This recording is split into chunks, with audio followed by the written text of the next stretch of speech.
Are we learning any lessons with our Eagles and our Phillies and our Sixers? If you don't learn from your mistakes, you're destined to repeat them. What have the Phillies learned from the Nick Castellanos situation? What have the Eagles learned from their collapse this year? The Sixers, well, will never learn anything. Trending in the AM, talking lessons learned, and Shane Haff live in 1 hour. We're live totally in 30 seconds.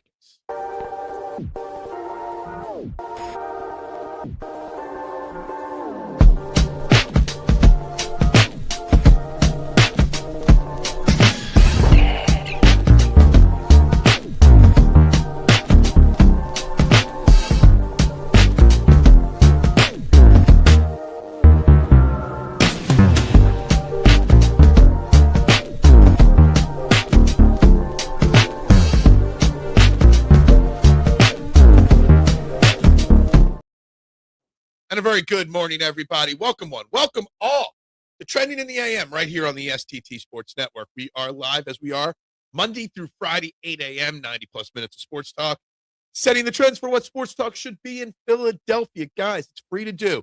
Wherever you're watching, whichever tablet or phone or computer you're watching on, hit the like button. Wherever it is on the screen, hit the share button wherever it is. And, of course, subscribe to the STT Sports Network. 2 away from 1030, 1,030. So let's get the word out. Let's pass the 1,030 mark today. Guys, I can only do it with each and every one of your help. It's free to support your local content creators. It's free to turn the dial off. Even if you don't like me, still hit the buttons. Guys, it's free to do. Please do it.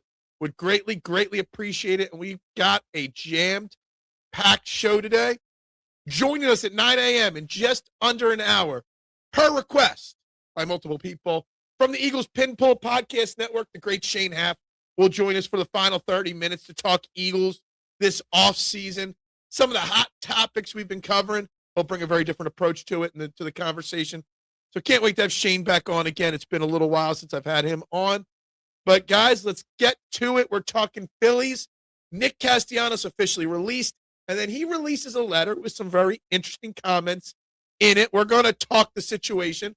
We're going to talk Eagles, lessons learned from 2026. Plus, why are we talking about Nick Sirianni on the hot seat? He's not on the hot seat. It's NBA All-Star Weekend. Tyrese Maxey starting also in the three-point shooting contest. Are we excited at all for Ty Max? Are we?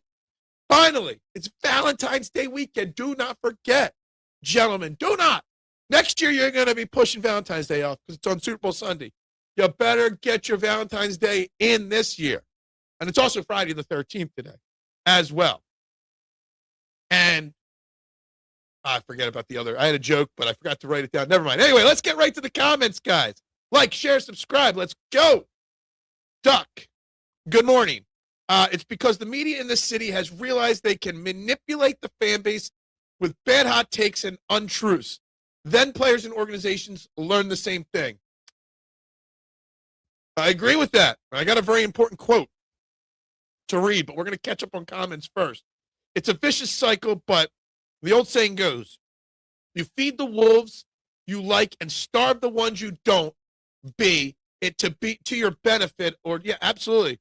Yes, Rio Histatsune in the lead after one round at the AT&T Pro-Am. Aren't you shocked I could say Histatsune? Good morning, Elephant in the Room. How you doing today? RW, what's up? Phil, why does everyone think Sirianni is on the hot seat? Because the media drives that narrative. WIP drives that narrative. And they know they can influence the opinions of the fan base so easily. But the fan base itself, the most of them cannot formulate their own opinion. So negativity sells. Just like sex sells, negativity sells in sports media. And WIP has it down to has it down pat, okay? So that's what it is. He's not on the hot seat. Let me tell you something, RW. Outside of Nick Sirianni's record, his appearances in the Super Bowl, his championship, his division crowns, the win-loss record, outside of all the records and stats that Nick Sirianni could throw at you. Here's something bigger, okay? He has the ability. He's the front man. He's the front man to the media, taking bullets for the players. He's the front man to the fans when they bitch and moan. He is the front man that is flexible to know how to deal with each individual personality on the team and outside the team. He never throws anyone under the bus. He's flexible. He's firm. You don't ever hear Nick Castellanos type dissension happening, right? When he does, he figures it out. There's something about Nick Sirianni not on the football field that's just as important, if not more important, than what he does on the football field. Nick Sirianni's not on the hot seat. Unless Nick Sirianni and the Eagles go out next year and don't win 8 games and miss the playoffs or a top 10 team in the draft, there's no chance that the conversation of Sirianni moving on is even in the mouth of Jeffrey Lurie and Howie Roseman. It's not. Another 11-win season, 10-win season, a wild card, a division. He's here. Just the way it is. Good morning, Adam. How you doing? Casty got shafted by the Phillies because of what he did, but the Philly media really messed it up as usual. Absolutely agree with you on that. I wonder if anyone feels bad for Castellanos now that we've learned everything. I still, to an extent, feel a little bit bad. I kind of feel like this comment is directed at me. Like, I'm not a Nick Castellanos guy. I'm not. But what I am is I understand that Nick Castellanos was wrong. Absolutely. But I also understand that it wasn't all Nick Castellanos' fault at all. I think there was plenty of blame to go around in the entire situation. And you know what? I'm just glad that the situation is over and behind us because we don't need a bad egg in the locker room, right? We don't. Good morning, Robert. Hope you're doing wonderful this morning. I know I am. Nick is not on the hot seat. It's just Eagles are popular and Nick is an easy target. Yeah, Nick Sirianni and Jalen Hurts, when you don't know what to talk about, you just come up with a negative topic on those two names and you set a channel's conversation for an entire day. It's so easy. It's rinse and repeat. I get it. I understand it. I sit here every night and try to come up with a creative, different angle to take. And it's tough to do. I'm a one-man band, and it's tough to come up with a different, fresh topic every morning to cover. It shouldn't be hard for them. They've got a whole team of people working over there. But they don't. They just take the easy out. TMC, what's up this morning? How you doing? This is the slowest time of year in sports. It really is. Baseball is just kicking off spring training. But hockey's in the Olympics, so there's no NHL. The NBA is on All-Star break for a week. Football's over. You got about a week till franchise tags and extensions start. This is the dead week of the year. Coincidentally, it's when Valentine's Day is. WIP got some idiots on there. Everyone but Howie Roseman is on the hot seat. I'm sure someone on there will say Howie Roseman. Actually, I did see somebody tweet out a video, somebody on one of their shows, saying that if Howie Roseman does not nail their draft this year, the Eagles draft this year, that he'll be on the hot seat next offseason. He doesn't have a perfect draft. Sirianni isn't on the hot seat, but he should be. Guy doesn't do anything, and that's totally wrong. And that's totally you buying in to what the media tells you. I just gave you a long list of all the things not on the football field that he does well. Not even counting what he does on the field well. Would anyone take a bullet for Sirianni, though? Yeah, probably. A good portion of that locker room really loves and respects him. Some of them tolerate him, I'm sure. I'm sure he's not close with everybody. I'm sure some of them don't like his leadership style, just like some fans don't. But I think a majority of that locker room, if not all that locker room, accepts the fact that success is more likely with him than without him. Whenever a decision is sat on Sirianni's lap, he tends to F it up. Right? Okay. Are you sure about that? Every time? Okay. Who feels bad for a replacement level player who acts like a jackass and gets cut? My only thing that bothered me about the Nick Castellanos situation is how the Phillies handled it. And they should have just gotten rid of him sooner, right? It was just going to create drama and unnecessary. And my problem was how Dave Dombrowski just doesn't know how to handle situations. We're 2 straight off seasons into, Alec Boehm trying to get traded and failing. My issue with the Nick Castellanos situation is that, that they should have handled it easier. He should have just been, you bring a beer into the dugout because you're pissed you got benched. Just cut the guy right there on the spot. Seriously. Just move on.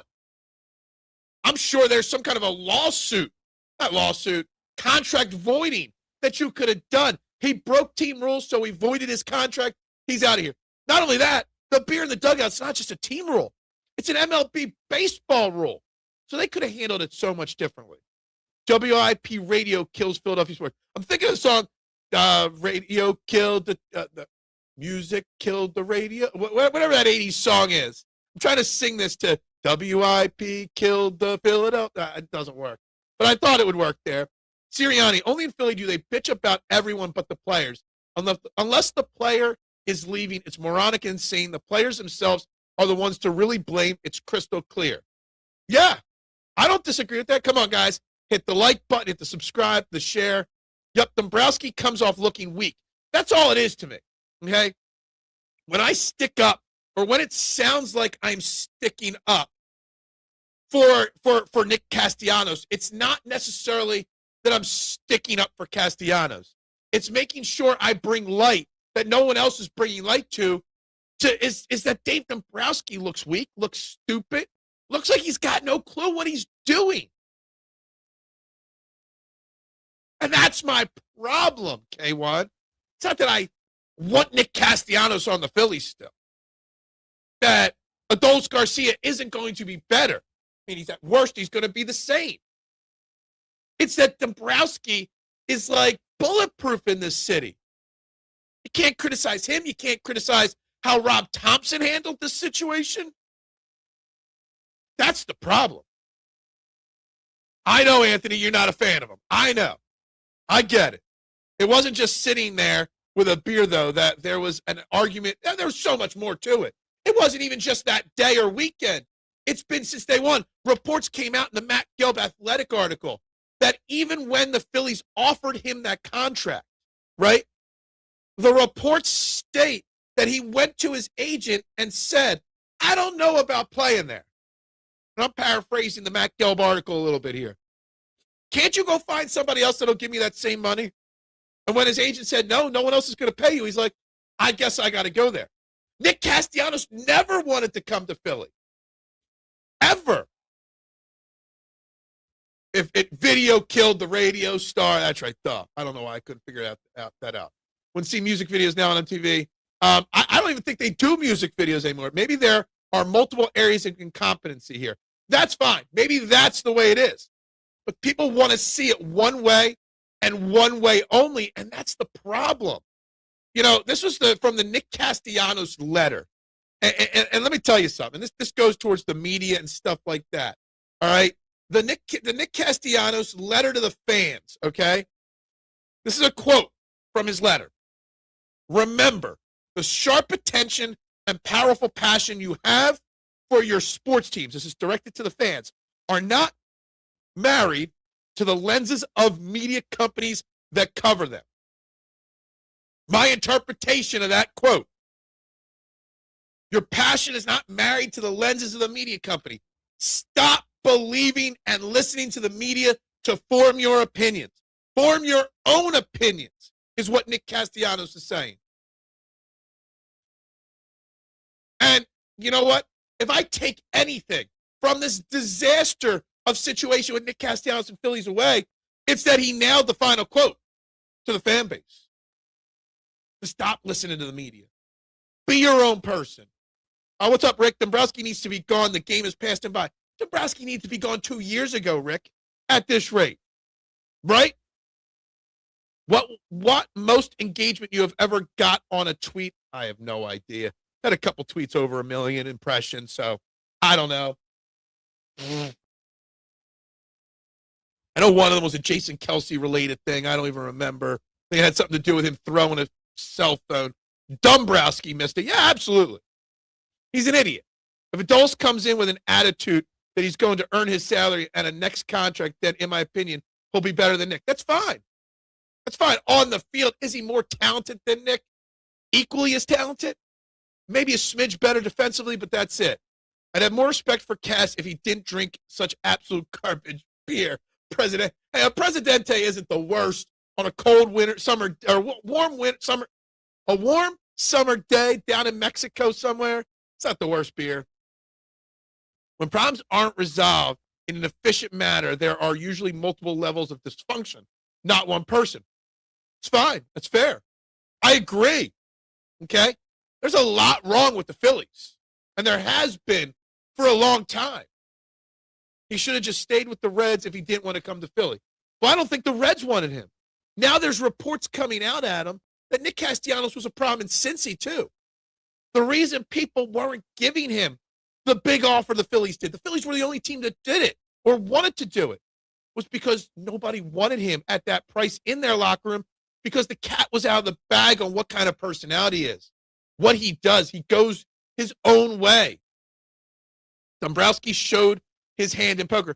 Dombrowski showed his 7-2 off when he pushed all in on a board of 3 aces. He exposed his whole cards, okay? And he failed because of it. Adolis Garcia is another Max Kepler. Maybe a smidge better, maybe not. I think he's probably Adolis Garcia, another Max Kepler. But I think his ceiling, if he peaks, could be a little higher than Max Kepler. It's pretty bad. I know. I'm trying to give it a little credit. I am. I'm trying to help it out, right? I'm trying. But look, this is 2 days in a row. You know what's funny? Yesterday I make a poker reference on this show. Today I'm making a poker reference. After the show yesterday, I go upstairs, I fill up my coffee cup, sit down to have a little breakfast and watch a little TV. I'm flipping through the channels. And what happens to be on TV yesterday, right after this? Rounders. Needless to say, the next hour of my life. Check. You trapped me. Pay that man his money. He beats me fair and square. What are the odds that the first poker reference I make in a year, I go upstairs after making it, and Rounders on TV? Ooh, it's spooky. It's creepy. It's like the world's watching or something. That's just not the way it's supposed to work. But Rounders is great. I've been waiting for 25, 30 years for the Rounders sequel. That's never come. I was clearing the poker table yesterday after a podcast. There you go. I don't play much poker anymore, if at all. But I used to play a lot. Rounder is the best poker. I think it's really the only poker movie. But yes, it's the best poker movie. It's a great movie, period. Matt Damon at his best. We have to see what Garcia does. Can't say it is another player. We could pull on Adolis Garcia, Robert. We could pull from past experiences and past stats an idea, right, Robert? We could pull. And we know he's had good seasons in the past, just like Nick Castellanos has had. We also know he's had bad seasons. We do know he's a much better defensive right fielder than Nick Castellanos. The swings in his bat, the highs and the lows might be bigger, but his highs might be better. His lows might be worse. Phil's going to AC this weekend at the tables. It's Valentine's Day weekend. No way. We were just talking about AC last night in the car, too, my wife and I, how I don't miss it. Spent a lot of time down there, K1. I don't want a GM with a chicken skin neck.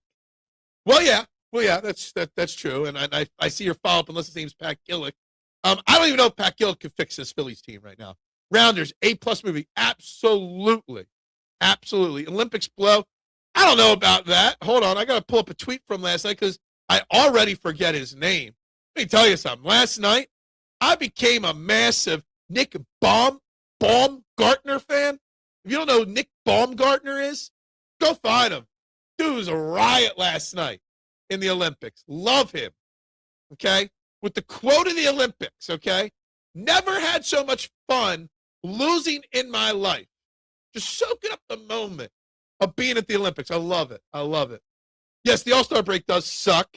The All-Star game in all sports is terrible.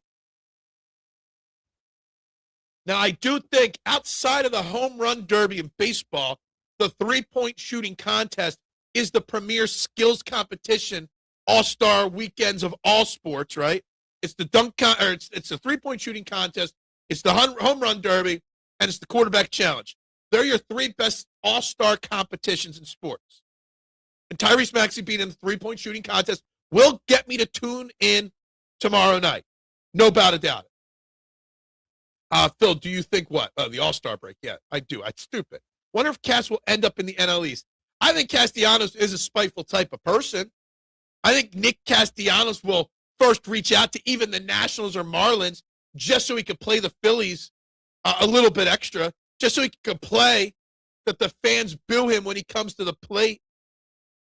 Phil, do you think anyone might get some? I mean, it is Valentine's Day weekend. Somebody might. I don't know. What the IOC did to that what the International Olympic Committee did to that Ukrainian scholar is BS. Absolutely. I don't like getting political. I don't. But what the Olympic Committee did to him, total BS. And for those that don't know, on his helmet, you're not allowed to have political statements on your gear anywhere, right? So on his helmet, he had pictures of friends of his, athletes that he knew that should have been in the Olympics, but passed away because they were killed in the Ukrainian-Russian war. And the IOC kicked this Ukrainian guy and disqualified him from the Olympics out. Ridiculous. Stupid. And like I said 100 times, the IOC is the most corrupt organization in all of sports. Adolis, 40 hit, 45 in-game power, 55 raw power base rate. What are we going like, 2K, NBA 2K stats here? All-Star games are for kids? Absolutely. Was the USA-Latvia hockey? I haven't watched any hockey. Out of all the sports I've watched no hockey yet. He goes, yes, A.J. Brown. We'll talk about A.J. Brown with Shane Haff when he comes on at 9 a.m. Adolis Garcia power numbers were 3 years ago. Dude is over the hill. Not expecting much. What trending today? Will someone own the libs? What? Stop. Yup, Adolis sucks, but he still provides slightly more than Nick. As long as he's not causing drama in the clubhouse, Adolis Garcia probably provides more. Now, from this whole Nick Castellanos situation, it comes out that even his teammates were distancing themselves from him. So maybe the locker room vibe. We talked all in 22 and 23 about you got to keep Garrett Stubbs because of the vibes. It keeps him high, right? Well, the vibe was off on this Phillies team last year.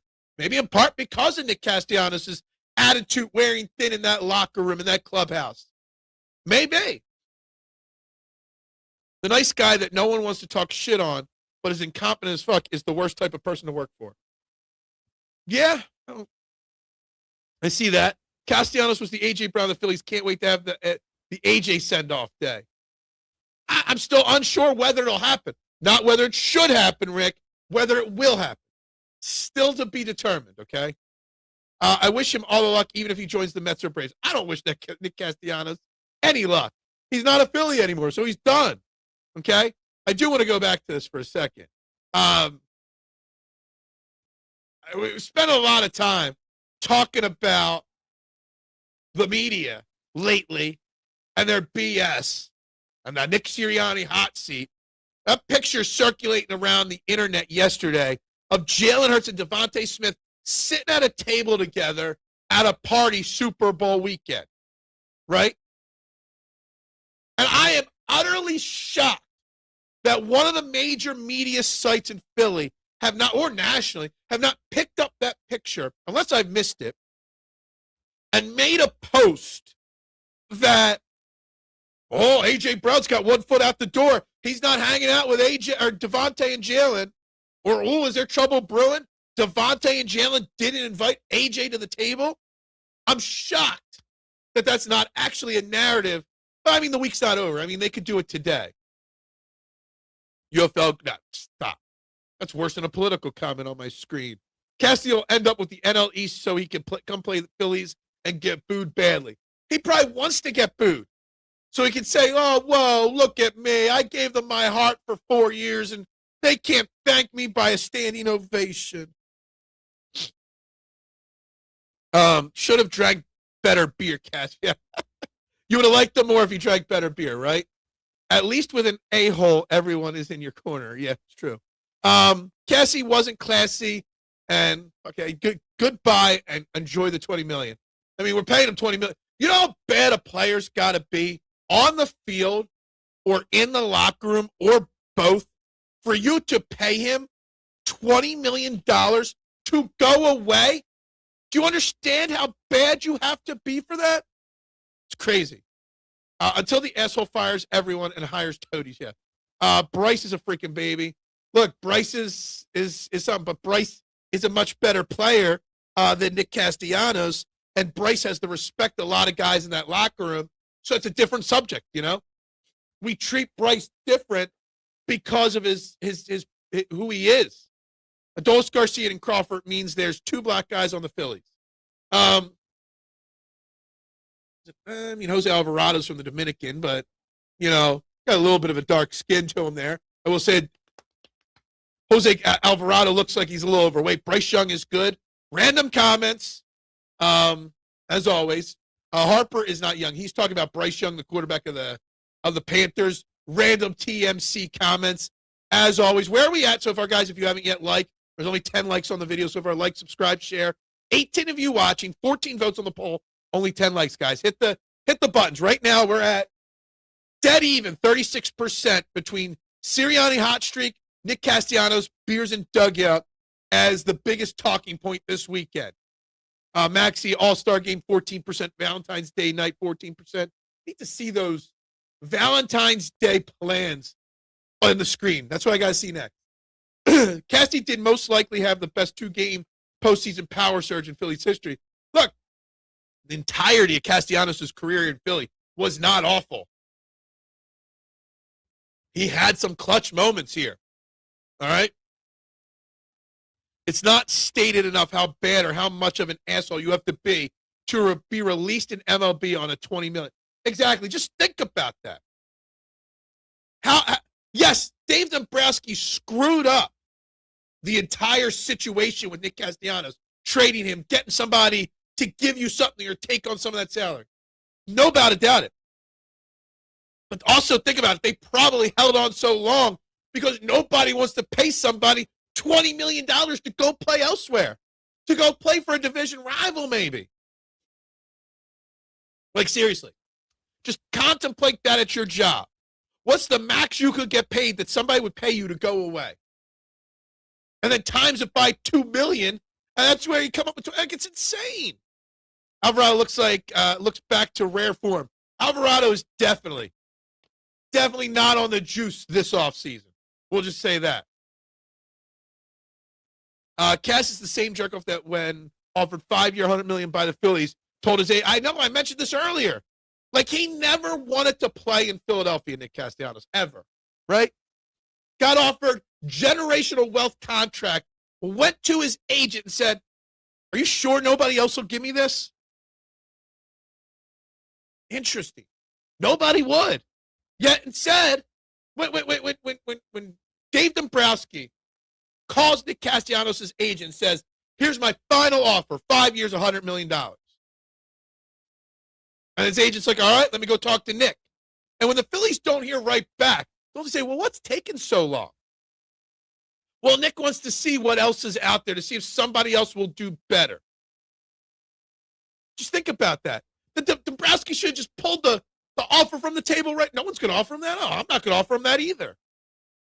Unfortunately, I don't think anyone was on base for those home runs except for one. Those still big moments. If you use the money as evidence, Cassie might be better. Maybe. 13 likes. Slowly. Stay tuned, guys. About 30 minutes. Shane Haff, Eagles Pinball. Join us to get into Philadelphia Eagles offseason. You're not going to want to miss it. Took too long to release him, openly stating wanting to trade him. Management handled this horribly, which is going to get swept under the rug with an article smearing the player and not the organization at all. And Steve, spot on. Now, I don't pay for The Athletic, mind you, okay? So the article I read from Matt Gelb, The Athletic, was screenshots of it. Now, I'm hoping the Phillies reporter, I forget which one, shared screenshots of the article. Hopefully they shared the entire article in the screenshots. I think it was like 4 or 5 pictures that I read of an article. But you're right. This article was blaming Nick Castellanos 1,000% for the entire situation, which he was wrong. No doubt about it. But doesn't the Phillies organization deserve some hate for this? But no, as a beat reporter, you don't want to upset the organization. You don't want to lose access to your sources in the organization. And that's a problem. Castillo will be on the right side of this. How will he be on the right side, Mark, of this? I really am curious how he ends up on the right side here. Kind of feel sorry for Topper now. I still don't feel sorry for Topper. I don't. Clearly Topper was soft and couldn't properly handle this situation. It is a shit show, though. It really is. Phillies have to raise the price of the Budweiser to pay off Castellanos' salary. Remember, Casty was signed for a DH role and was forced into right field play due to Harper's injury and Kyle Schwarber signing afterwards. Mark, I've talked about that 100 times over on this show. Nick Castellanos was never supposed to be a right fielder. He never was a right fielder. Did I own Mario 3? I mean, I owned a copy of Mario 1, 2, and 3. If I am Liam Casty, I am having the big money post-college orgy parties in 10 years. Save some money for me, Dad. Oh, my God. Rob Thompson's a player's manager, and that's all well and good, but there's a shelf life. 2026 is 2024. 2022 was the expiration date on Rob Thompson, Mark. But, yes, I get what you're saying. Players-only managers like that do have expiration dates. Casty appears to have be trying to show discrepancies on holding players accountable, went about the wrong way of doing it. Casty appears to have been trying to show discrepancies on hold. Yes. In his letter, he does mention, I forget the wording of it, that, Rob Thompson manages each guy differently, which I get it. You have to manage different personalities differently, but also you got to have the same core values for everybody, right? I think Nick Castellanos probably cracked the beer and went in there into the dugout with it, despite it being against MLB rules, to see what would happen. And they didn't suspend him. They should have suspended him. They could have suspended him. They didn't. And that right there, how they handled the situation in the moment, tells me what's wrong with this Phillies organization, that there's no accountability anywhere. Who make the majors? The only reason Nick will find a job is because teams will only have to pay him $800K. Absolutely. It's like $778 or something like that. If you're going to fire Castellanos for drinking beer in the dugout, then the Phillies need to take John Kruk out of the Hall of Fame. That's true. I mean, I'm sure the Macho Row was drinking in the dugout every night. Or sorting coke off of toilet seats in the dugout or something. Dombrowski would rather sacrifice $20 million to make Castellanos the scapegoat for the Phillies' failures. It's a distraction. Just, again, contemplate that. Willing to pay someone $20 million to go play elsewhere. You got to really want that guy gone, right? And again, Castellanos wasn't good, but he had his moments. He was really damn good in 2023. He was a $20 million level player in 2023.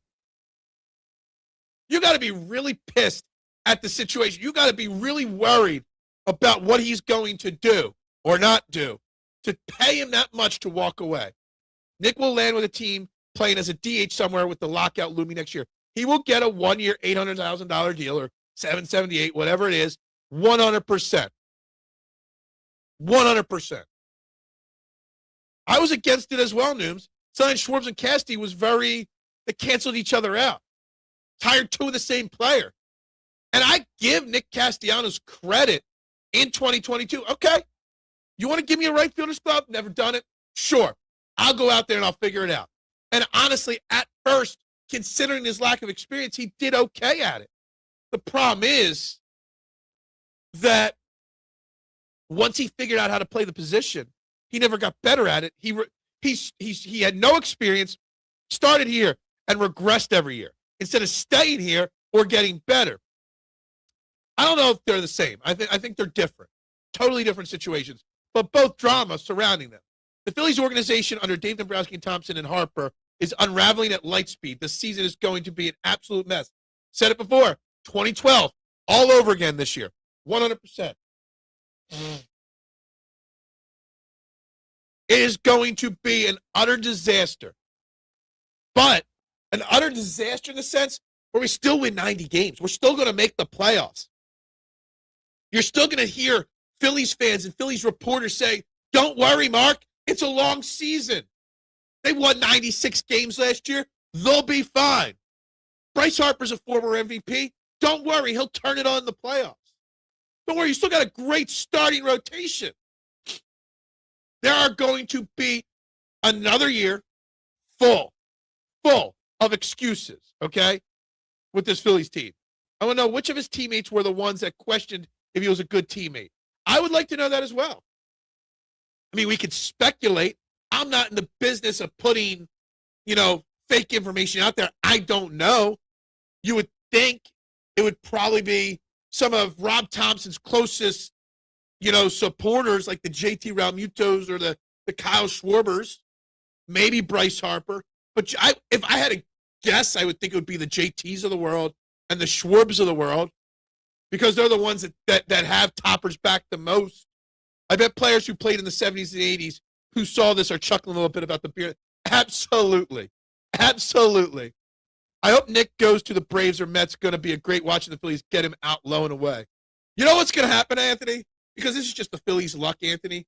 First plate appearance against the Phillies, Aaron Nola's going to be like, oh, it's Casty. I'm going to throw him that sweeping curveball to the outside the plate, and he's going to lay off of it. And then he's going to hit a home run on the next pitch. Because that would be the Phillies' luck, okay? Casty was an above-average baseball player here that went into extended ruts, which means he was an inconsistent, okay player. Great moments, awful moments. Means you're average in the middle. You meet in the middle there.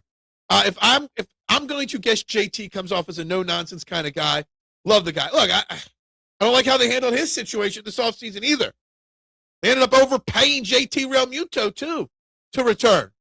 But, yeah, I see JT as probably one of the guys. Cass and AJ in the same situation, both are toxic. They're winning no more than 82 games, Mark says. And what's funny, Mark? You're normally way more positive than me when it comes to the Phillies and anything else. And the fact that you're even more negative than me on the Phillies tells me all I need to know about this upcoming season. Tells me all I need to know about the Phillies. All right?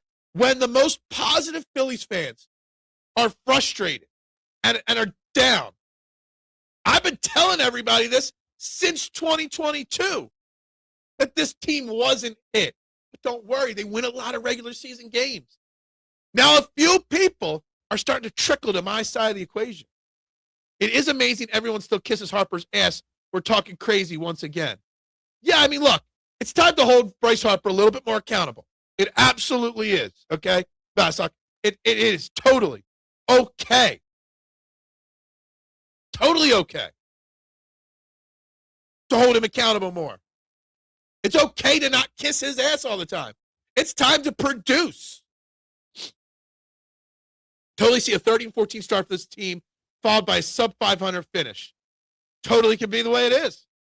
Totally. Cassie was a below-average hitter and literally the worst defensive right hitter. I mean, Anthony, in 2023, I mean, he hit 272. He had a 788 OPS, 29 home runs, 106 RBIs, 11 stolen bases, 37 doubles, 170 hits. He was an all-star. He got MVP votes in 2023. I don't want to have to stand up for him, but I just want you to know he was good at times. Got the Mets win in the division. It's possible. I mean, most likely the Mets will Met, but on paper, you got to predict them there right now. Casty was an eccentric baseball player, good for a sincere sound bite and staunch family guy. You can't hate he is, out of all the bad characteristics that Nick Castellanos had, he is a great family guy. He appears to be a great family guy. He appears to be a great father to Liam. Okay? So, despite all the bad, Casty the person is a good person. He's stuck in his ways, right? He's his own worst enemy at the ballpark. Let's put it that way. I don't think Casty was above average at best. I've seen enough. Look, Mark, I'm glad you've seen enough. Welcome to the dark side. Welcome to it, okay?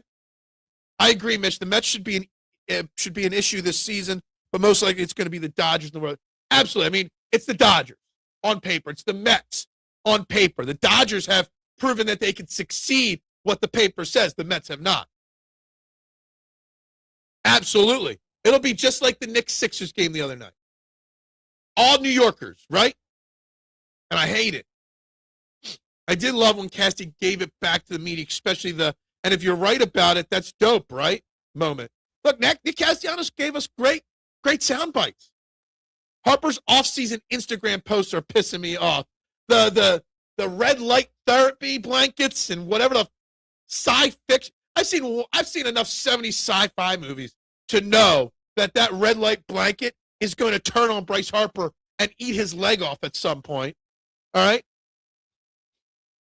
He's going to be shooting beams of red light out his eyes at Mark in the stands this year. I mean, last offseason, he was doing like coffee TikToks and stuff like that. This year, he's doing light therapy. Bryce Harper's a weird character as well at this point. NLEs. Look, on paper, before the season, yes, the Mets. But we all know how it executes for them, right? Eagles and the AJ and coaching carousel, Phillies and the Bo and Casty drama, Sixers and the McCain and dumbass Maury. Great time to be I love it. Steve, absolutely accurate. This quote is right on, right? And I wonder, and I've thought about this, okay? I wonder how much the Nick Castellanos drama, people know, baseball players know what's going on. They all talk, right? I wonder how much of the Nick Castellanos drama, not just this offseason, but over the last year or two, has affected the Phillies and Dave Dombrowski's job on bringing players here. Did Bo Bichette see the Nick Castellanos situation and be like, I ain't going there. I ain't going to a clubhouse that has that kind of dissension and trouble and drama. If I don't, are they going to handle me the way they handled him? Free agents see drama. They hear it. They sense it. They don't want to go near it. I think Crawford will be better than anyone we could have realistically traded for last trade deadline. I think the team is better. I do not think the Phillies are better this year than last year. They're not, in my opinion. They're not. Maybe at best equal. Harper's like one of the chicks in Philly with the beards. Yeah.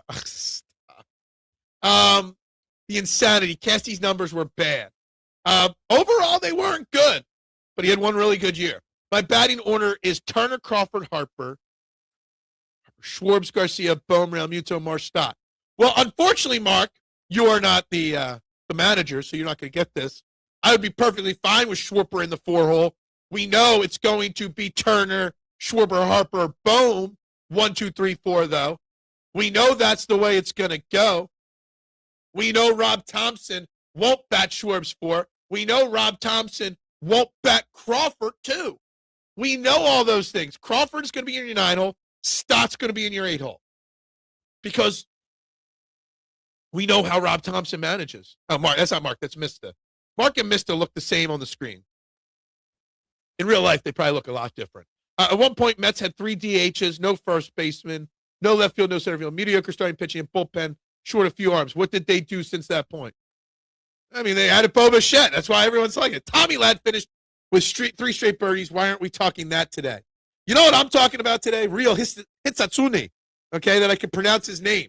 What I'm talking about is how on Fanatics, at +2, 10 shots back, I was able to bet Scotty Scheffler 35-1. Why not? Reese Hoskins was a streaky player too, but who was a better player overall? That's a great question. I would say Rhys Hoskins because he didn't have any drama surrounding him. I guess Nick Castellanos embodied himself to Philly as well as the fan base at times. Dave Dombrowski is praying Crawford isn't Ben Rivera. He is. That's with Bobichette. True. Good morning, Jimbo. You know, I want the chat to bash Jim here. The best realtor in the game, right? One of my closest friends. Maybe my closest friend at this point. Last night I'm watching the Olympics, and I text Jim about what's that chick? The two-time gold medalist in the snowboarding, part of the game. I'm like, this is awesome. He's like, yeah, it's a shame they lost. I'm like, spoiler alert, not everybody can sit in an office all day long like Jim and watch TV live. Some of us got to watch the Olympics on replay in prime time. Well, needless to say, I got to turn the Olympics off early last night because he spoiled it for me. Am I right to bash Jim for not giving me a spoiler alert? Stott and Crawford at the bottom of the lineup is like having the pitcher hitting again. I agree. I want to see Crawford under pressure in the 2-0, see if he can handle the pressure. I mean, I would love it, but we know he won't. All Tommy Ladd needs is a chip and a chair. That's right, a chip and a chair. That's all you need. Rhys Hoskins was better on and off the field. I believe in the Phillies until June. Schwarber is the face of the Phillies. He is right now, yeah. Boo, Jim, boo. Exactly. Boo. I figured you always streaming for the headlines would have saw it. Yeah, your bad is right. No. Did not have it on. You always just check. Hey, did you catch this? No? Oh, okay. Instead, here's the results. I'm probably already getting messages from Jim already on this one here. Guys, we're almost at the top of the hour. Stay tuned. In 10 minutes, Shane Haff, Eagles Pinball, join us here. All right? Talk Eagles offseason, talk Eagles drama, Eagles lessons learned. But before we talk Eagles lessons learned with Shane Haff, is there a lesson that can be learned from what's going on with the Phillies, what's going on with the Nick Castellanos situation? And the lesson that should be learned is that you do not let this kind of shit get out of hand. They should have solved the Nick Castellanos situation sooner, right? I agree. Dead to me, too. I deleted them from my contacts already. Castellanos berated the manager and hitting coach so bad that it left players disgusted. I mean, yeah. Now, I will say, anti-Nick Castellanos-wise, Nick Castellanos did say, was it on a podcast, Mookie Betts' podcast, that he doesn't, basically to paraphrase him, he doesn't respect managers or coaches that didn't play professional ball. Saying Rob Thompson and Kevin Long are not it because they never played. Why would they know? No better than him. Right? And I think that's an uncool philosophy to have as an athlete. Well, if my manager didn't do it, then he can't tell me how to do it. It's not necessarily the truth in sports. Some people just make better managers. Some people just can't get past college but have it up here. No, I'm a barely cracking 100 golfer, but I know what a good golf swing looks like and how to do it. I just can't physically do it myself. Good job, Jim. Keep on. Thanks, Mitch. Thanks, Mitch. Appreciate you there.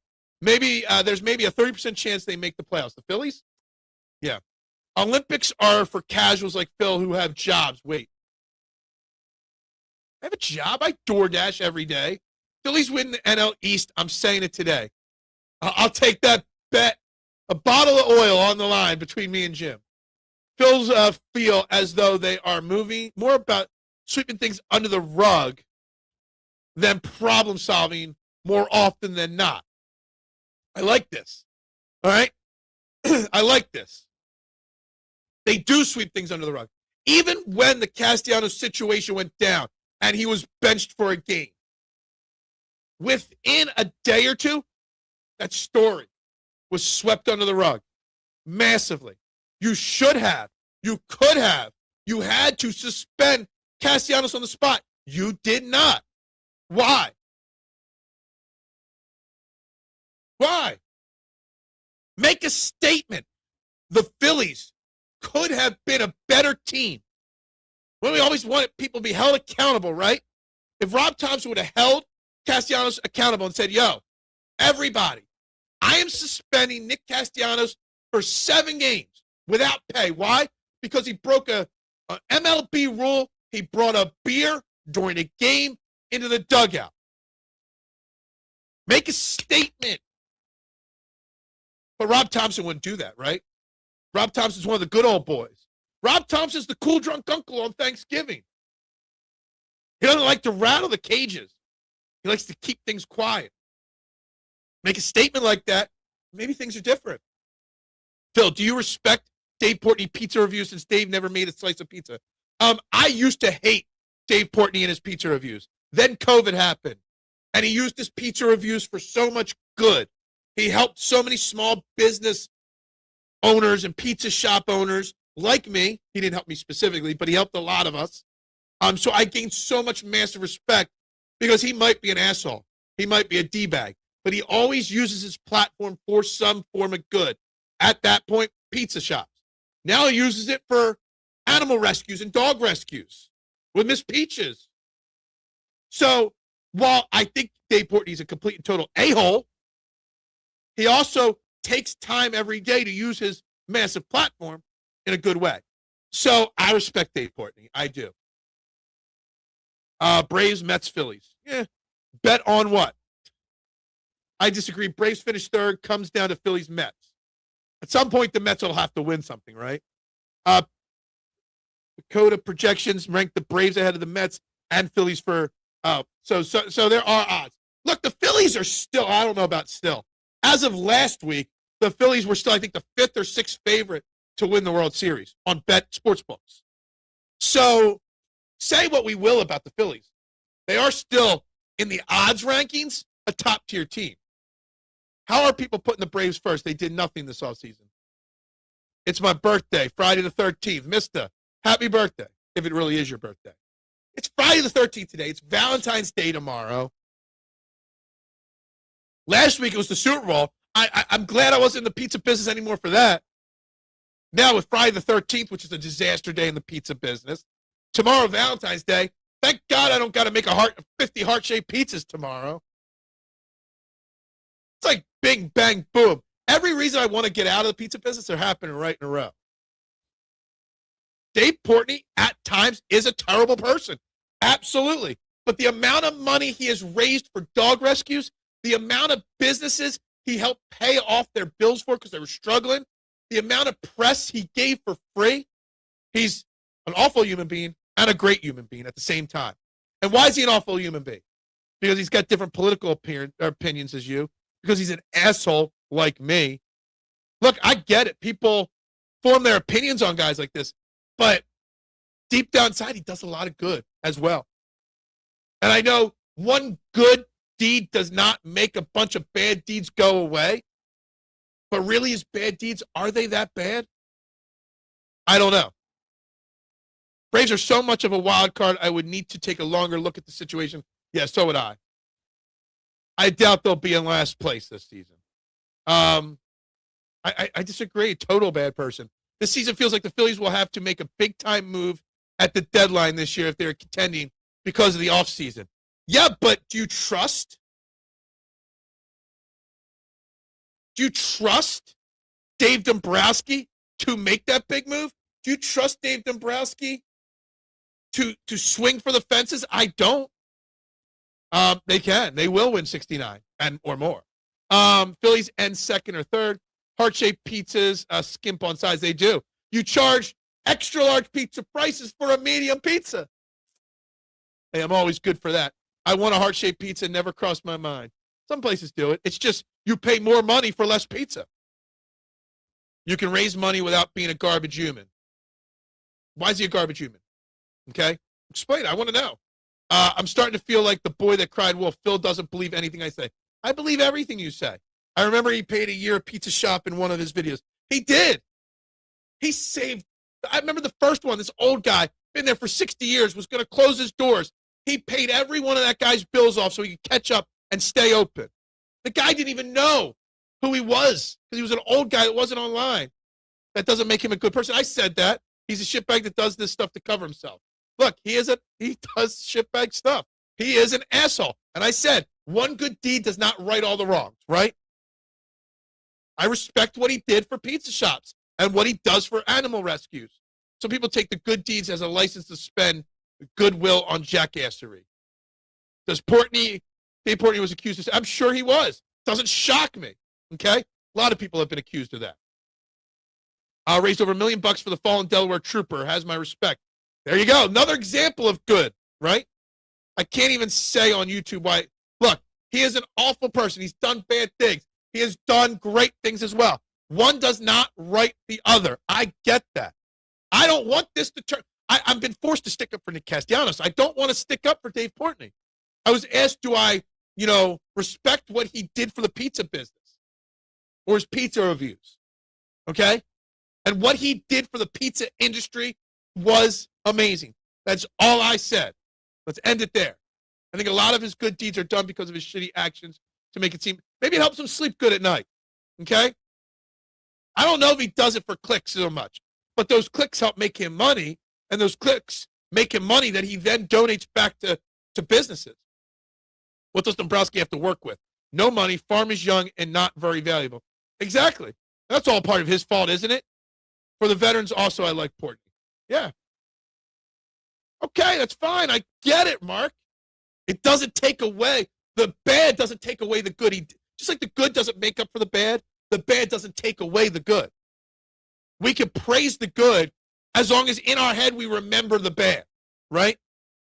He doesn't get a penny from me ever, right? I still stick up for Tobias Harris. The Sixers would be better right now, Mitchie Poo, if Tobias Harris was on this team. Trust me. I wish Tobias Harris was still on the Sixers. If the Eagles are looking to make a trade, I would demand their safety Woodson a first this year and a second. I don't think any trade happens, though. Eagles looking for a trade. Where did that come from, that comment? At least when you make a heart pizza, they were very good and not burnt. Some of the pictures that he posts don't look very good. The money is not Dave Dombrowski's fault. It is Dave Dombrowski's fault to an extent, okay? Because you gave out big contracts. You got X amount of money to spend. And then you give an 11-year deal to Trey Turner or whatever it is. You give $200 million or whatever it is to Aaron Nola. You give Kyle Schwarber $150 million this offseason. When you're up against it and only have so much to spend. So Dave Dombrowski doesn't have money to spend, and that is going to hamstring him. But he doesn't have money to spend because the owner is tired of paying the money that he spends. For idiots, for bad players, for a badly built team. So a lot of the money issues the Phillies have, that Dave Dombrowski has, is his own fault. The good is disingenuous. I'm done here. Okay, let's just end. I try to explain it. You don't understand where I'm at with it. Move on. That's the fanboy owner. I mean, he's still an owner of a business. He's still trying to make money. He's still trying to turn a profit. He still has, John Milton is the face of the owners. He still has, 6 other owners that he has to answer to. It's about how you will spend the money you are allotted. Exactly. You got to be able to budget the money. And he doesn't budget the money well. He didn't budget the money well. An entire hour of MLB talk is a lost art. I can't believe it. Now, we are going to get to Shane Haff shortly here. And we are going to mix in a lot of Eagles over the final 30 minutes. Right? But we have literally spent an hour mainly talking Nick Castellanos and the Phillies situation. Meanwhile, you got the radio probably talking about Nick Sirianni should be fired instead. There'll be no trades this deadline. With the pending lockout, some teams are going to be more willing to trade to make one quick run, while other teams are going to be less likely to make a trade because they don't know what the future holds. I'm very curious to see how this season plays out trade-wise and success-wise with a pending lockout. These 7 and 10-year deals to 30 and over players are not the way to go about it unless you already have a young core. Exactly. What's on Phil's beer menu this weekend? It's got to cut back on the alky this weekend. It's Valentine's Day. If we do something sweet, it'll probably be red wine because you'll make a nice dinner, pour a glass of red wine with a nice Italian dinner. So it probably won't be much beer. It wasn't a terrible try by Dave Dombrowski, but it wasn't his best work by any stretch. He's a failure, Dave Dombrowski. We should unload every Eagles player that made a mistake in the last playoff game against the Niners. I mean, like the entire team. Anybody calling for Sirianni is truly an idiot. Well, that's what the radio does. And the one good thing about Nick Castellanos, the entire situation, is his quote, "Remember the sharp attention and powerful passion you have for your sports teams directed to fans are not married to the lenses of media companies that cover them." That quote made everything okay in my book on Nick Castellanos because it's spot on. You don't have to listen and formulate your opinions on what the media tells you. You don't. Sirianni, best head coach in Eagles history. I agree. 1,000%.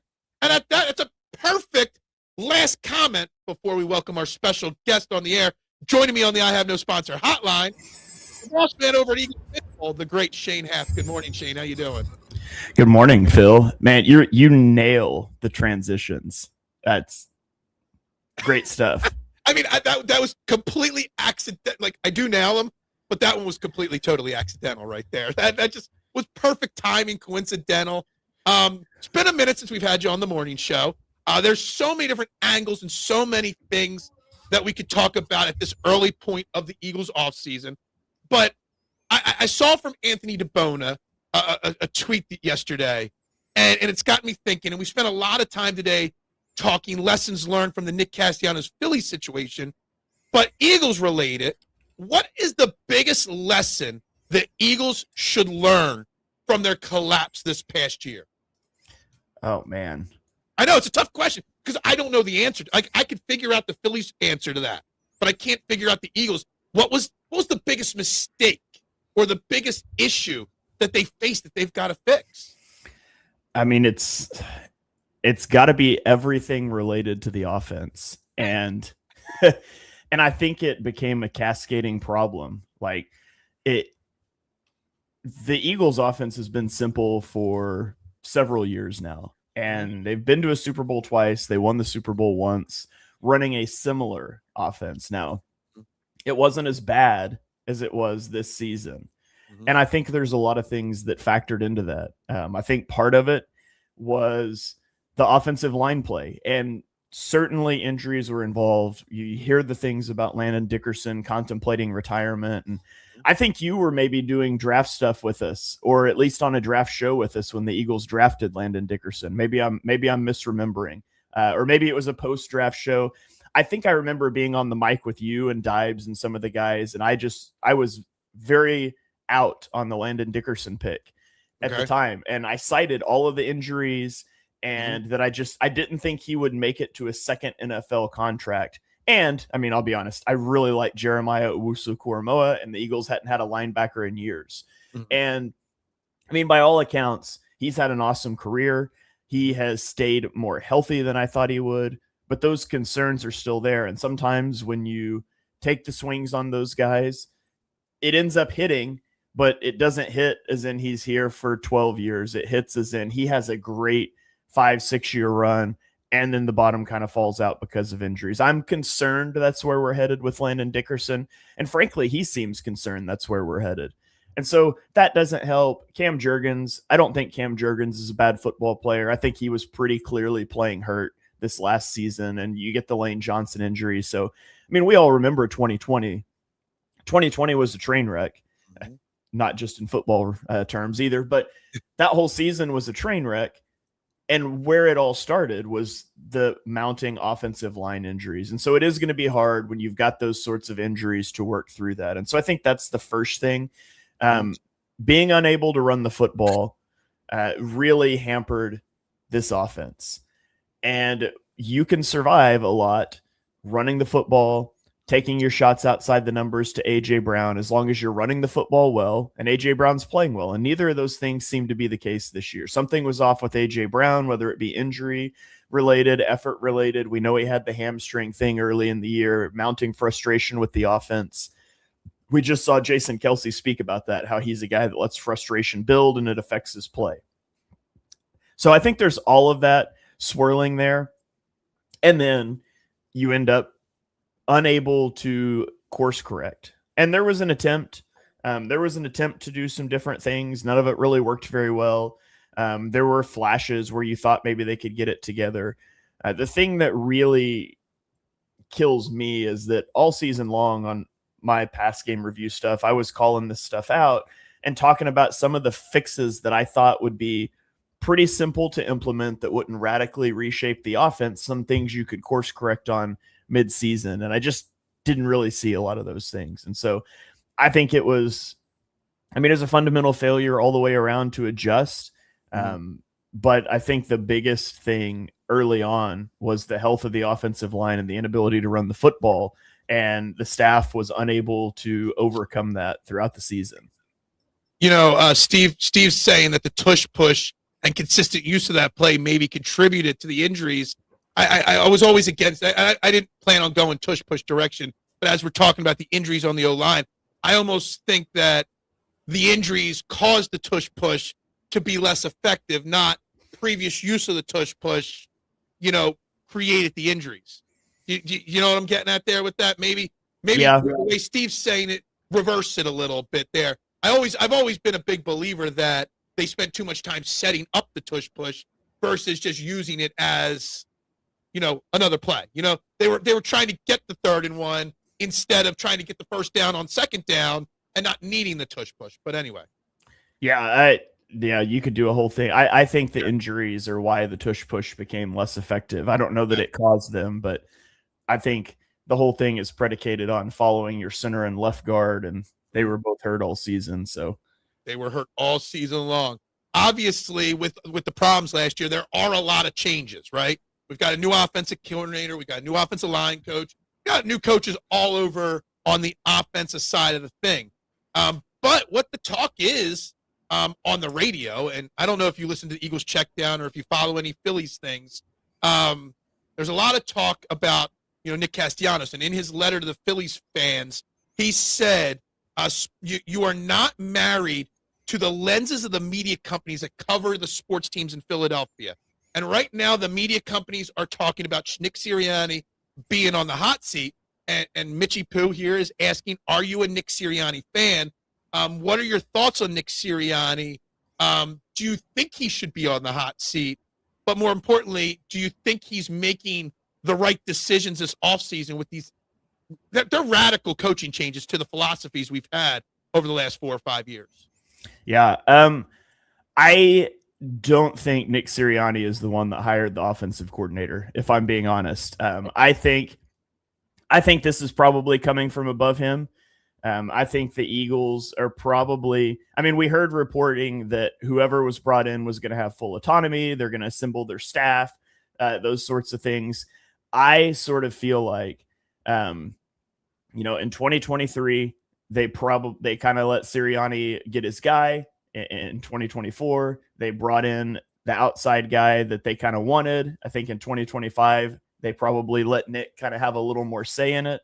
And I think this year they're probably back to you run the big picture stuff and we're going to hire an offensive coordinator, the guy that we want. I think he probably had some input, but I think this is probably the most siloed Sirianni has been from the offensive staff that's taking form. If I was guessing it's all guessing from the outside looking in. I have no sourcing. It's hard to have sources all the way across the country.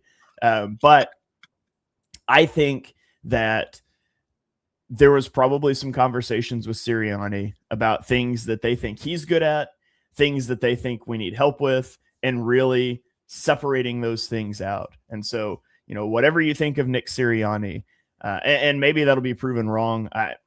I'll tell you this: if Sean Mannion comes in and the offense looks pretty similar, just in structure to what it did last year, it's either telling you something huge about Nick Sirianni's involvement, or it's telling you something huge about Jalen Hurts' ability as a coordinator, because he comes from an entirely different schematic background.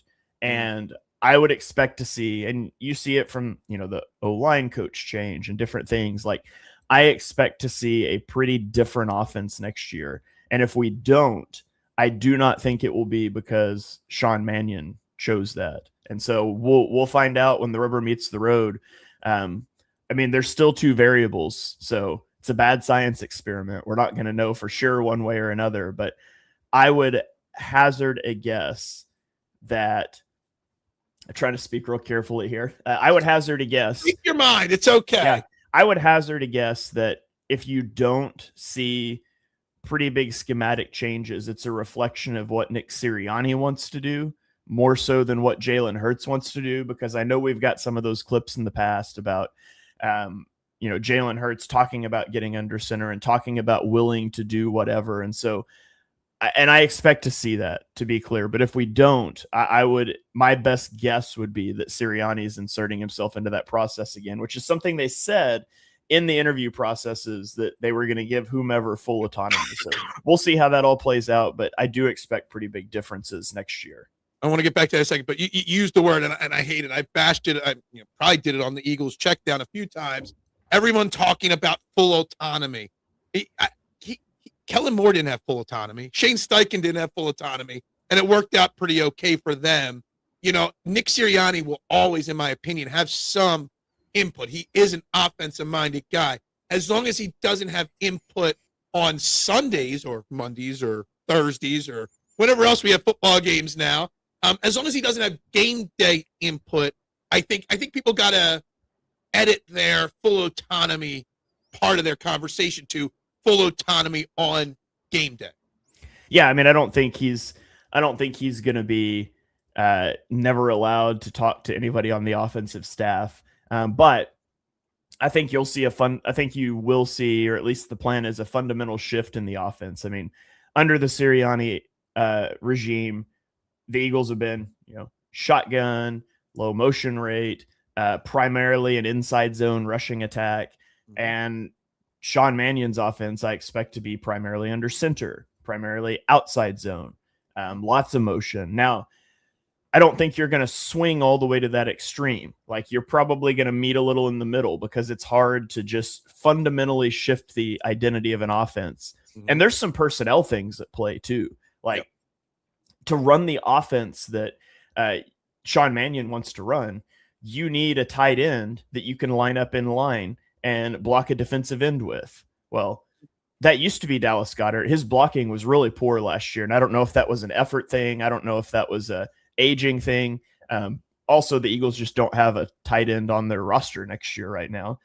You need your receivers. You mean that futures contract to EJ isn't good enough? Hey, you never know. You need your receivers to be able to block, because it's a lot of quick screens. It's a lot of outside zone running. You need your receivers to block downfield, and the Eagles just don't have that. Devontae Smith, I love him. Let's just say at his size, blocking is not his skill set. Yeah. And blocking should be in AJ Brown's wheelhouse. He just seems disinterested in blocking ever. So, Darius Cooper, Johnny Wilson, maybe, but like those guys, they're not your wide receiver 2s and 3s. And so there's some personnel changes that'll need to happen as well, or some coaching up of guys. And so I don't think it's as simple as we just flip the switch and we run the Packers offense now, but I expect to see, draft picks heading in that direction, because it does seem that this is not a 1-year change. Like, if you're going to let Stoutland out of the building, and I know that wasn't entirely their choice, but if you're going to make all of these changes, I don't think it's a 1-year thing like it was with Kellen Moore. I think if Sean Mannion gets hired away in a year or 2 or 3, they're going to be looking to bring somebody else in to run a pretty similar thing. So similar to, Schwartz left and you switch from a cover 3 defense to a quarter style defense. Well, when Jonathan Gannon leaves, obviously they love Vic Fangio, but you bring in Vic Fangio, who invented that defense, but you didn't just you don't want to be caught in the wind changing schemes every 2 years when your coordinator leaves. You want to bring somebody in from within that same scheme family. So I think it's a fundamental shift for the offense. I think it's funny because of the question I was going to ask before we just went on that. was because on Tuesday, the day after we hired Chris Cooper as our O-line coach, I had Ed Kratz from Sports Illustrated on this show, and he talked basically about a little bit more in detail on just the personnel on the offensive line, because we didn't know about Lane Johnson's situation yet. We still don't know Landon Dickerson, but there has got to be some personnel shift on the field to match this philosophy change. And Ed kind of hinted at that. Look, everyone wants to say, is Nick Sirianni on the hot seat? I mean, Mitch just asked again, if we have the same results this year, is Nick Sirianni gone? Well, you're going to have to expect and understand that there's going to be some speed bumps early in the year, because you've got guys like Lane Johnson or Jordan Mailata or Landon Dickerson who have played one style of football their entire careers. And now you're going to ask them to change. It's not just going to flip a switch and everything's going to work perfectly. You know, Jalen Hurts, who gets the most criticism, is going to be asked to play a different level of quarterback. Can he? Who knows? Till we see it on the field, we don't know. So there's going to be a lot of differences, and people are going to have to temper their expectations, at least early in the season, because of that. Yeah, and I think you're going to see some speed bumps like you used it, because you're pretty radically changing things. Sean Mannion is not only a first-time play caller, he's never even been an offensive coordinator. And so now I think he's good. I think he's a good designer. And I watched the Shrine Bowl where he was installing and calling the plays. And it's very basic because you only have a week, but I like the way he sequenced things. And so you sort of get a feel for how he's going to handle those sorts of things. And I'm excited by that. I'm optimistic about it. But, you know, I'm much more okay. I'll say it this way. I'm much more okay with losing a week 3 game because we have a first-time play caller, when I can see the design and he just made a mistake in play calling in the game. He screwed that part up because he doesn't have a feel for it yet.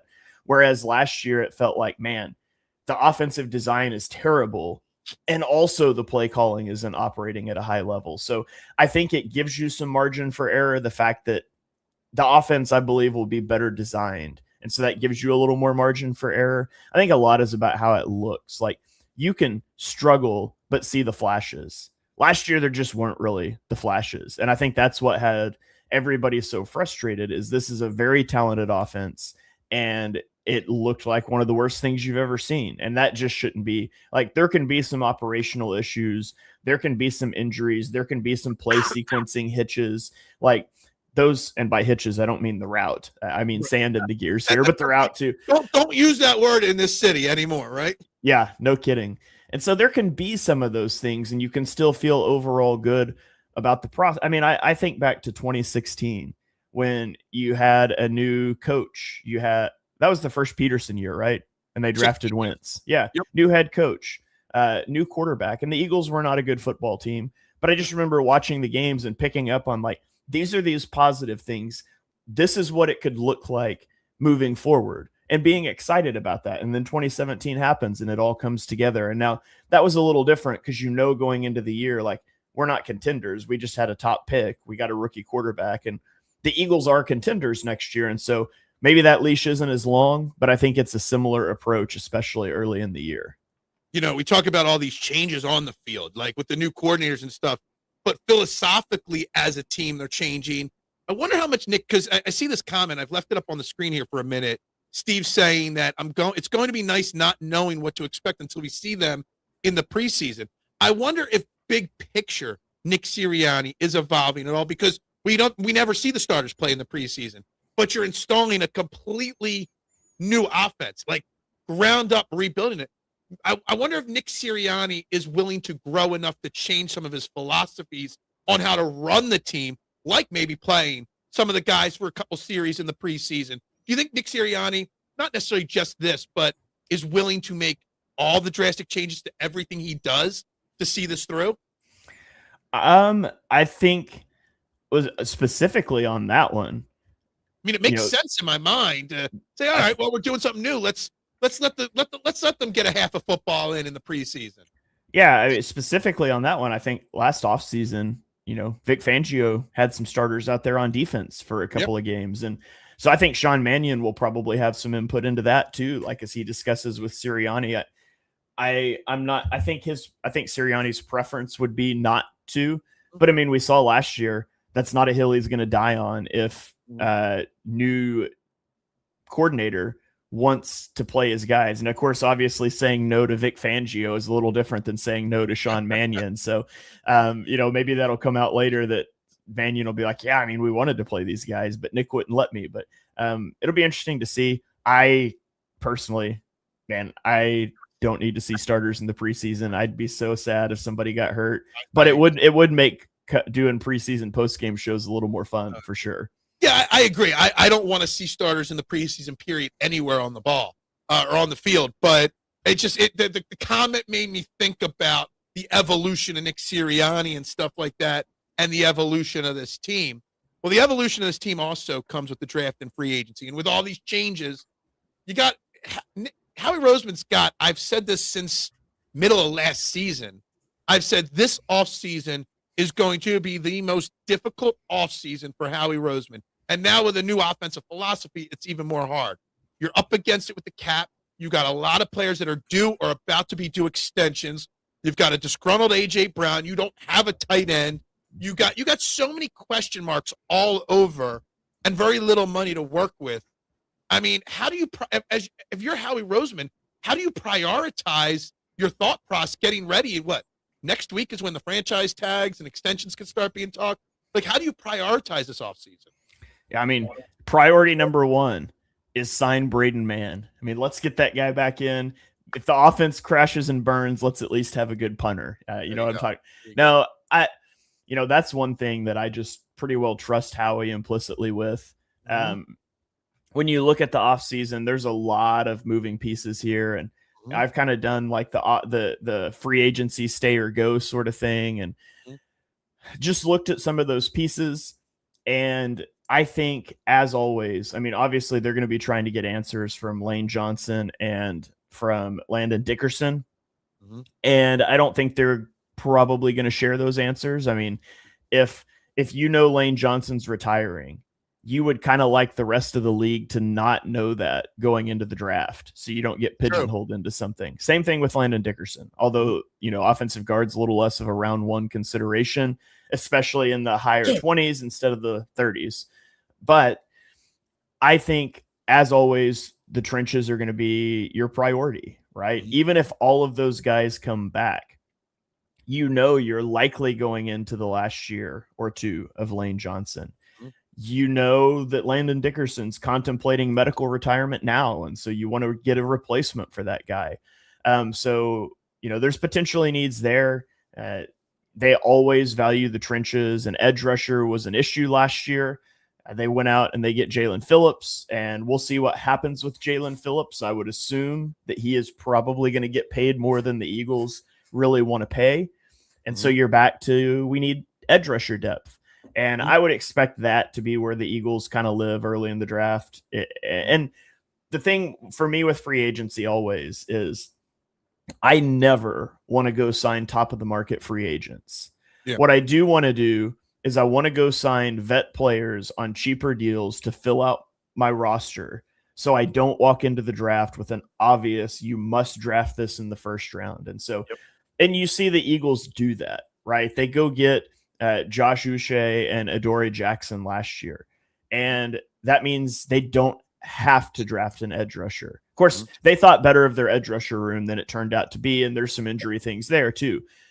You go out and you sign an Adoree Jackson to compete with Keely Ringo, and he ends up winning the job, and he ends up playing just fine down the stretch. And so those are the types of moves I expect them to make. We'll see what happens with Reed Blankenship, but they're going to sign some safeties, right? Because you can't walk into next year, even if you bring Reed back, you can't walk into next year with Reed Blankenship, Sidney Brown, and Andrew Makuba coming off of an injury. That can't be your safety room. And so they're going to sign somebody there, maybe two somebodies to fill out a room. And so I expect to see cheaper deals. I don't necessarily expect the big market signings. So it frees them up to, within reason, just sort of go best player available, tilted towards their preferred positions in the draft. No, you're spot on. And, I think people are so dead set in the wrong angles with this draft and this offseason. Oh, we need another elite corner in the first round or this and that. You never win the offseason on the first day of free agency. That's always what I tell people. don't overreact to what all the other teams are doing. The teams that spend the most money rarely win. But I still do see a very difficult situation for Howie because of what they got, like $9.5 million in cap space. Very few contracts that you can restructure, and you've got no tight ends, you've got no safeties, you've got the AJ Brown situation. I think it's very, very important that Eagles fans are patient this offseason with the moves that Howie does or does not make. Yeah, absolutely. I mean, last year, the Patriots signed Stephon Diggs to a $21 million a year contract. The Titans signed Dan Moore to a $20 million contract. The Jets, Justin Fields, $20 million contract. The Packers, Aaron Banks, $19 million contract. I mean, gross, right? And there's some good ones in there. Darnold, $33 million. Obviously, that worked out well. Milton Williams, $26 million. He played really well this year. But for every Chase Young, $17 million. Will Fry is $17 million. Paulson Adebo, $18 million. Shavarius Ward, $18 million. If you go down the list, there are far more bad contracts in free agency than there are good ones. And that's why I'm always a bargain shopper in free agency. Multiple comments in the last few minutes coming in on the AJ Brown situation. I don't think it's impossible to trade AJ Brown. I've gone over the numbers on the dead cap and stuff like that. I know it's a huge hit if you trade AJ Brown, whether you get draft compensation this year or you split it up, the dead cap hit, and get compensation in future years. Somebody just said in here, where was it? Finding somehow to trade AJ to help the edge for the Eagles defense. Do you think that the dead cap hit will scare Howie Roseman away from making a trade? I stand by it that as long as he gets what he feels is great value, the dead cap won't scare him at all. Yeah, no, I mean, Howie's not a guy that's scared of making those moves. I think, obviously, they want AJ here. If AJ Brown is moved, it won't be because they got a good offer. It'll be because he said, get me out of here. And I think I'm hopeful on the Brown thing. I'm hopeful that the change in scheme is going to appease Brown and it's going to get him locked in for another year. I mean, I'm sitting down with AJ Brown if I'm Sean Mannion and I'm saying, look, AJ, like, let's watch this film of Puka Nacua because that's you next year in this offense. Now I'm going to need you to block for me some so we can get away with this, but we're going to be running these, B gap insert crossing routes. We're going to be doing these timing routes with you. Some of these different things. This is the picture I'm painting for you, AJ. You're going to be a top 5 receiver in yards next year. Not because we're throwing the ball 70% of the time, but because you're going to be a high volume target in a play action offense that's going to make it easier on you to get separation. Like, I'm sitting down with him and that's what I'm going through. And I'm casting that vision to him. And that's got to sound good to him, right? This is a guy that played in Tennessee who didn't have good situations there with quarterback play, with the offense around him. He came to Philadelphia and he's had success, but there's been frustrations the whole time. And a lot of it comes to scheme and volume and things. That's what I would try to do. I'm hopeful that'll work. I mean, on the outside looking in, I have no idea. I'd say it's like 50-50 if he stays or goes, because I just don't have a leaning one way or another. But I'm hopeful that he will stick around. If not, just so I don't have to break the news to my son that he's been traded, because he's got a jersey and everything. It's always about the kids, right? Steve was on fire with the comments and questions. Are the Eagles hesitant to sign Jalen Carter long-term since they were so in on Parsons and Garrett, rumored-wise, and that money would have gone to them? I did read something this morning before I went live about the Eagles should consider just picking up his 5th-year option versus giving him the long-term extension now. And then I see Steve's comments. There's a lot of money that needs to be spent on the defense this offseason and next offseason. And it starts with Jalen Carter. Did this year's injuries, his attitude early in the year, the ejection in the beginning of the year, does any of that play a factor in what you think the Eagles should or will do with Jalen Carter? I mean, it makes me nervous, right? Like, it's hard to watch a guy spit on a quarterback before the first snap of the season and get ejected from a game and not in the back of your head go, man, I don't know if this guy's mature enough to get handed a $45 million contract, whatever it is, $40 million contract. And then the inconsistencies in his play, which you talked about. And when things came out about the shoulders, that allayed some of my concerns there. Cause I mean, he was just a different player this year. He wasn't that good. And that's why your pass rush fell apart. Like this rush was built around him being dominant and these other guys doing enough, and he wasn't dominant. And so they couldn't do enough. And so, I mean, they will ultimately, I am sure, get a deal done unless there is like some prohibitive character concerns, which again, I can't speak on any of that, but it makes me nervous. But again, I trust them and their handling of that. I don't think like the Garrett stuff was, man, we will push our chips in to go back to back. I don't think it, and they would have figured something out long term. I don't think it would have been like, oh, we get Garrett, so we can't afford Carter. They would have figured it out, but you would have been definitely, losing some pieces elsewhere. We're talking with Shane Haff here, Eagles Pinball Podcast Network, here on Trending in the AM. Guys, if you haven't, like, share, subscribe, vote on the poll question of the day, do all that. Real quick, last question for the Eagles this offseason before I let you go. Do you see, we love big, bold things. Big, bold things are what drive talking points on your shows, my shows, all that. Do you see Howie Roseman making either free agency, trade, draft-wise, anything big, bold that would shock Eagles fans this offseason? Oh, man. I guess if I could see it, I give these big general questions that really make you think, Yeah, I guess if I could see it wouldn't shock me. That's true. But philosophy aside, trying to think. Like an A.J. Brown trade would shock me, to be honest with you. A Jalen Hurts extension would not shock me. You know what I mean? A Jalen Carter trade. I saw one big-time Eagles content creator, I forget who it was, suggest the other day that the Eagles should trade Jalen Carter for Myles Garrett or Max Crosby or whoever. I forget who it was. Like they're the kind of things that would shock me. Yeah. It won't be an AJ Brown trade because that wouldn't happen till June anyways. So it wouldn't be that. I'm trying to think of big names that they might be interested. I'm not thinking of like a big name on the Eagles they would trade.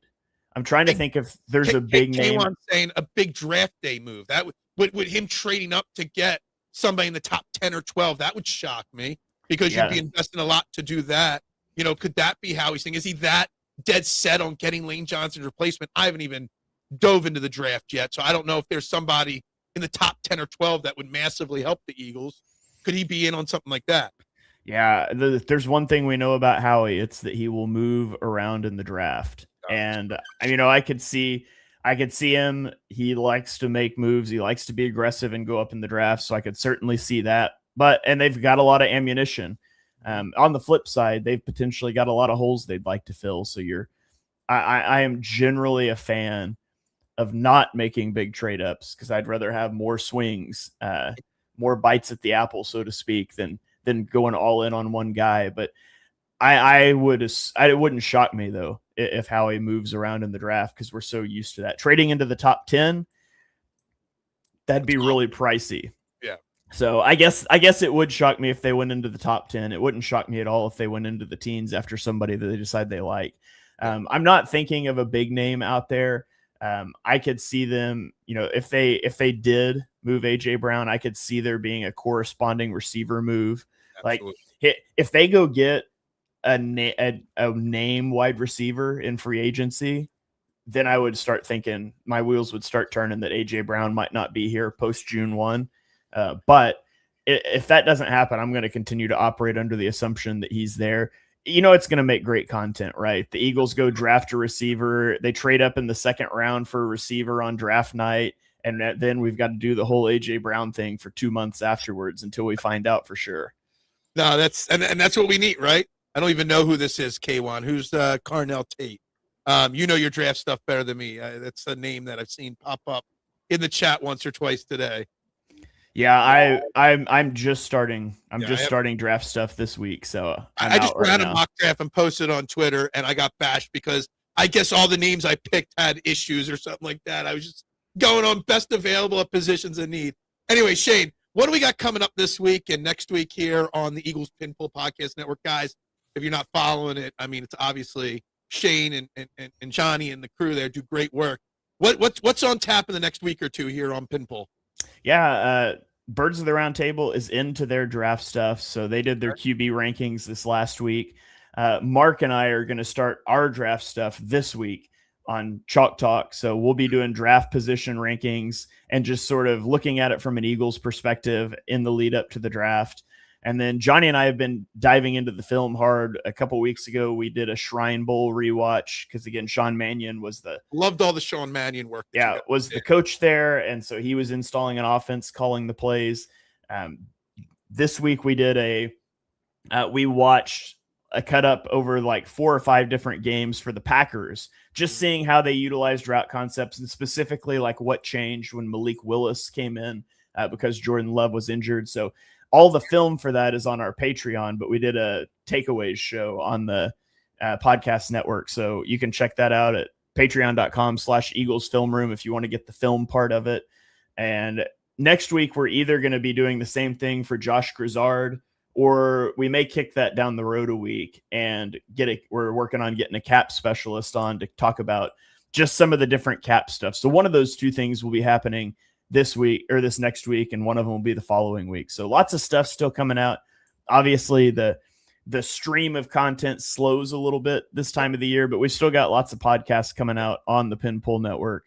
I spent an entire hour just talking Nick Castellanos from the Phillies today. So, at least Eagles talk is drying up when you spend an hour on Nick Castellanos in an hour and a half, 2-hour show. So, big Valentine's Day plans, right? This weekend for you? My wife and I are finally going on our Christmas date, so that'll be fun. Oh, there you go. Save it for a good weekend. There you go. I keep saying we're about to get you out of here, and I'm going to wrap up the show as soon as I get you out of here. But I keep saying y'all better do a great job on Valentine's Day this weekend, because next year it's Super Bowl Sunday, and there are going to be a lot of divorces that happen next year after Valentine's Day. So you better spoil your people this weekend, right? It's wise words. Absolutely. Shane, thank you very much for your time. Let's make sure it doesn't take this long to go in between appearances. That's on me. I forget to ask you all the time. But we get a lot of requests from people to have you on the show. Yeah, I'm always happy to come on and talk birds. Yep. Thank you very much, guys. Thank you very much, Shane, for coming on today. Have a great weekend. You too, Phil. Have a good one. Thanks, Shane. That was Shane Haff there from Eagles Pinpool Podcast Network on the I Have No Sponsor hotline. Guys, I got to wrap this up. It is Friday. I got to get going too. We're well past 9:30. So, guys, if you haven't yet, like, share, subscribe. Take care of your loved ones this weekend. It's Valentine's Day weekend. Thanks for a great week of shows. Thanks for a great show today. Great comments, guys. We'll be back next week with lots more content, guys. Everybody have a good one. Go Birds. Bubbles up. Real quick. Forgot one thing. I wanted to give a shout out to somebody on this show. All right, before we wrap this up, I know a couple of you already dropped out, but I got one final thing I want to do. Shout out to Jason Martinez. All the bashing we do of the media, he's one of the best. And unfortunately, he got bad news that, I don't know if you guys know Jason Martinez, but he's been very public. He's a Flyers flyer. He works for the Flyers. He does a lot of Flyers radio and stuff like that. A lot of media. Jason Martinez, publicly showed off his fight with cancer, and in October was cancer-free. And he announced last night that his cancer's back. And as he likes to say, puck cancer, okay, I should say puck, and positive vibes and thoughts to him and his family going into this weekend. I love Jason Martinez. Jason Martinez was the first guest I ever had on my first podcast like 6 years ago. So puck cancer is exactly how I wanted to end the show. Thoughts, positive vibes going to Jason Martinez and his family this weekend, guys. With that, it means even more to say it. Bubbles up.